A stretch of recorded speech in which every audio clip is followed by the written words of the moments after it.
With regards to Syrian refugees, Saudi Arabia, since the beginning of the crisis, has taken in almost 2.4 million Syrians, of whom somewhere between 600,000 and 700,000 still remain in Saudi Arabia.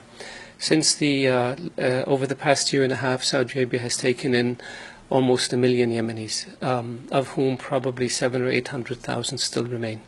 None of them is in a refugee camp. None of them lives in a tent.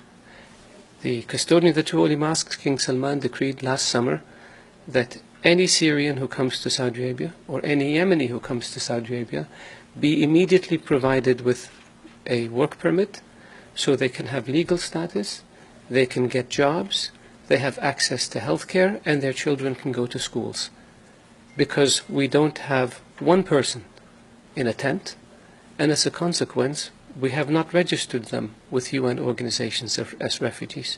We want them to lead an honorable life, and we want them to lead a decent life, not live in tents or in refugee camps. So we have taken in a lot of Syrian refugees and a lot of Yemeni refugees as guests, not as refugees.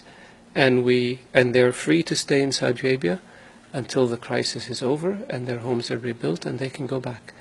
But we haven't announced this or made a big deal out of it because we're not doing it to get credit. We're doing it to help our brethren in both Syria and in Yemen.